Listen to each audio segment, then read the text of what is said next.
নমস্কার, সুপ্রভাত। প্রভাতের আলো অনুষ্ঠানে আপনাদের সকলকে জানাচ্ছি স্বাগত। আপনাদের সঙ্গে রয়েছে আমি ঈশা। আজকে সকালটা আমরা একটু অন্যরকম ভাবে শুরু করছি। আমরা সদ্গুরুর ভক্তিগাথার মাধ্যমে আজকের প্রভাতের আলো অনুষ্ঠান শুরু করছি। চলুন শুনে নেওয়া যাক। সবাইকে নমস্কার। এটা সত্যিই আমাদের সৌভাগ্য যে এই মকর সংক্রান্তির দিনে যখন সূর্য আর চাঁদের সম্পর্কটা এবছরের মতো আবার নতুন হয়ে উঠছে একটু অন্যভাবে,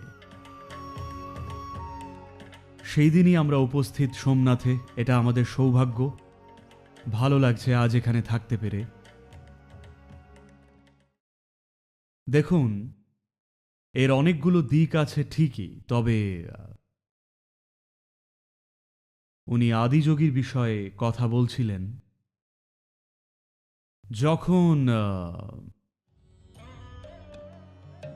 যখন আমি এই মুখমণ্ডলটা তৈরি করতে চাইছিলাম, আজ এটা পৃথিবীর সবচেয়ে বড় আবক্ষ ভাস্কর্য, গিনেস রেকর্ডেও আছে, আর এটাই বিশ্বের সবচেয়ে বড় মুখমণ্ডল।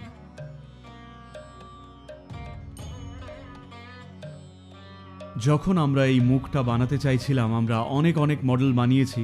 আমি নিজে এই মুখের ডিজাইনে যুক্ত হই। এই ডিজাইনটা করতে লেগেছে প্রায় 2.5 বছরেরও বেশি সময়। আমার মাথায় একটা ধারণা ছিল, কিন্তু তাকে একটা মূর্ত রূপ দিতে বেশ কিছুটা সময় লেগে যায়। আমি আসলে যা চাইছিলাম, আমি এমন একটা মুখ চাইছিলাম যার মধ্যে দিয়ে নিশ্চলতা, উচ্ছ্বাস আর নেশাতুরের প্রকাশ ঘটবে। নিশ্চলতা, কারণ এটাই অস্তিত্বের স্বরূপ। শিব মানেও তো এটাই, নিশ্চলতা বা স্টিলনেস। উচ্ছ্বাস, কারণ সেটাই জীবনের প্রকৃতি। নেশাতুর, যদি এই নেশাই না থাকে, আমি জানি এটা একটা ড্রাই স্টেট, আমি মদ্যপানের কথা বলছি না, আমি বলছি মাদকতার কথা। যদি মাদকতা না থাকে, কোনো মানুষই অক্লান্তভাবে কোনো কিছুরই অনুসরণ করতে পারে না। একটু আধটু আপনাকে নিজের ভেতরেই একটু নেশাতুর হতে হবে। দেখুন, এই পান করা বা নেশা শব্দটা শুনলেই মানুষ ভাবে এটা বোতল থেকে আসে, কিন্তু এটা একটা সত্য। আজ এটা বৈজ্ঞানিকভাবে প্রমাণিত এবং প্রতিষ্ঠিত সত্য যে এই পৃথিবীর সবচেয়ে বড় আর সবচেয়ে জটিল রাসায়নিক কারখানাটা ঠিক এখানেই রয়েছে। এটাই সেটা। আপনি যদি একজন ভালো ম্যানেজার হতেন এই কারখানাটার, আপনি এমনি কেমিস্ট্রি তৈরি করতেন যা আপনাকে পরমানন্দ আর সুখময়তায় ভরপুর করে তুলত। আপনি যদি খারাপ ম্যানেজার হন, তাহলে আপনি উদ্বেগ তৈরি করবেন, আপনি তৈরি করবেন হতাশা আর ভয়। যোগ শাস্ত্রে সোমসূত্র বলে একটা ব্যাপার আছে, যে কিভাবে নেশাতুর হতে হয়। বাইরে থেকে গ্রহণ করা কোনো রাসায়নিক পদার্থ নয়, বরং নিজের সিস্টেমকে এমনভাবে পরিচালনা করা যাতে তা সবসময় এক চূড়ান্ত সুখকর স্তরে থাকে। কাজেই সোমেশ্বর বা সোমনাথ আসলে শিবের সেই দিকটাকেই তুলে ধরে, যেখানে মানুষ ভাবত যে তিনি বুঝি পান করছেন। না, তিনি নিজের রাসায়নিক কারখানাটা দারুণ রেখেছিলেন। যোগ বলতে এটাই বোঝায়। তাই আমরা চেয়েছিলাম এই 3টে দিকই যেন ফুটে ওঠে এই একটাই মুখমণ্ডলে। জানি না, আপনারাই খুব কাছ থেকে দেখে বলুন, এটা কি সত্যি এই 3টে দিককে তুলে ধরছে? এর মধ্যে নিশ্চলতা আছে, উচ্ছ্বাস আছে, আর আছে মাদকতা। দেখুন, জীবনের নানান দিককে প্রকাশ করা, আমরা কোনো নৈতিকতার কথা বা কোনো মূল্যবোধ বা নীতির কথাও বলছি না। আমরা বলছি জীবনের বিভিন্ন মাত্রার বা ডাইমেনশনের কথা, যা সত্যি এই জীবনকে সবচেয়ে কার্যকরী করে তোলে। এমনকি আমাদের জীবনেও আসল প্রশ্নটা হলো এটাই, একজন স্বতন্ত্র মানুষ হিসেবে আপনি কি এই পৃথিবীতে সেই সব কিছু করার সুযোগ পান যা কিছু আপনি করতে পারেন? এই জীবনটা কি ব্যয় করতে পারেন সেটা গড়তে যা আপনার জন্য সবচেয়ে মূল্যবান এই পৃথিবীতে? নাকি আপনি সেটা করবেন না? যদি কষ্ট পাওয়ার ভয় থাকে আপনি তো তা করবেন না। আমার কি হবে এই একটা প্রশ্ন যদি আপনার মনে থাকে, তাহলে আপনি করবেন না যা আপনি সত্যিই করতে পারেন। আমাদের জীবনে আমরা যা পারি না তা যদি না করি তাতে কোনো সমস্যা নেই, কিন্তু যা পারি তাই যদি না করি তাহলে আমাদের জীবনটাই বৃথা। কষ্ট পাওয়ার ভয় বলতে ঠিক এটাই বোঝায়।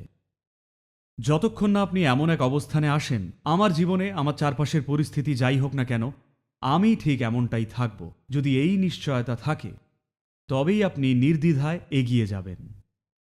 সোমসূত্র মানে ঠিক এটাই, যে আপনি নেশায় বুঁদ হয়ে আছেন। আপনার চারপাশে যাই ঘটে যাক না কেন, অনেক কিছু জগতে যদি খুব বেশি সক্রিয় হন তবে অনেক কিছুই ভুল হতে পারে। অনেক কিছু যত বেশি করবেন তত বেশি ভুল হতে পারে, জানেন তো। কিন্তু যাই ঘটে যাক না কেন আমি ঠিক এমনই থাকব, যদি এই ভরসাটুকু আপনার ভেতরে থাকে তবেই আপনি নির্দ্বিধায় এগোতে পারবেন। আপনি আপনার পূর্ণ সম্ভাবনাকে খুঁজে দেখবেন।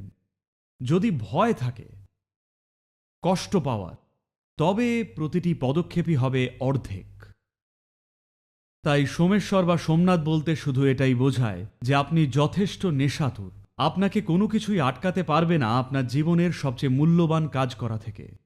এর জন্যেই আপনার নেশাটা দরকার। কিন্তু যদি বাইরের কোনো রাসায়নিক গ্রহণ করেন, সেগুলো আপনাকে অক্ষম করে দেবে। ওগুলো আপনাকে অক্ষম করে দেবে। কিন্তু যদি নিজের ভেতরে সঠিক রসায়ন তৈরি করেন, সে এক প্রবল সক্ষমতার প্রক্রিয়া হয়ে উঠবে। তো শিব ঠিক এটাই দর্শান, সোম ঠিক এটাকেই প্রকাশ করে। আজ এই মকর সংক্রান্তিতে আমরা সোমনাথে, এটা সূর্যের দিন, কিন্তু আমরা এখানে এমন এক মাত্রার সাথে রয়েছি যা চাঁদকে প্রকাশ করে। খুবই চমৎকার বিষয়, কারণ এই দুই মাত্রা বা ডিমেনশন না থাকলে আমাদের জন্মই হতো না। আমাদের জন্ম হতো না, আমাদের কোনো অস্তিত্বই থাকতো না। আমরা সবাই সৌরশক্তিতে চলি। হ্যালো, হ্যাঁ কি না? গ্রহের সব জীবনই তো সৌরশক্তিতে চলে, তাই নয় কি? তাই এটা বুঝেই আমরা নানান ধরনের সিস্টেম তৈরি করেছি নিজেদেরকে এই চক্রগুলোর সাথে মেলাতে, যাতে আমাদের পক্ষে যা সম্ভব তার সবই যেন জীবনে করা হয়। আমরা যেন অর্ধেক জীবন না হই, সম্পূর্ণ জীবন হয়ে উঠি। এটাই একমাত্র বিষয়, যে আপনি পুরোদস্তুর একটা জীবন, এটাই শেষ কথা। এটা সেই দেশ নয় যেখানে আমরা আপনাকে স্বর্গের প্রতিশ্রুতি দিয়ে বলছি ওখানে সবকিছু ঠিক হয়ে যাবে। এমন এক দেশ যেখানে আমরা আপনাদের বলছি আপনার জীবন আপনারই কর্ম, আপনি একে যেমন গড়বেন তেমনই হবে। কিন্তু সেটা করার জন্যে আপনার কয়েকটা সাধারণ উপাদানের দরকার। আপনার এমন এক উচ্ছ্বাস দরকার যা কেউ থামাতে পারবে না, এমন এক নিশ্চলতা দরকার যা কেউ নড়াতে পারবে না, এমন এক নেশা দরকার যেখানে অন্য কোনো কিছুর আর গুরুত্ব নেই। আপনি যা করতে চান তা থেকে আপনি বিচ্যুত হবেন না, কারণ আপনার চারপাশে যা ঘটছে তা আপনাকে ভ্রষ্ট করে না, কারণ আপনার জীবনের অভিজ্ঞতা ভেতর থেকে নির্ধারিত হয়, বাইরে থেকে নয়। সোমনাথ আসলে ঠিক এই কথাই বলে, আর আমরা সত্যিই খুব সৌভাগ্যবান যে আজ আমরা এখানে উপস্থিত এই সংক্রান্তির দিনে। আপনাদেরকে অসংখ্য ধন্যবাদ।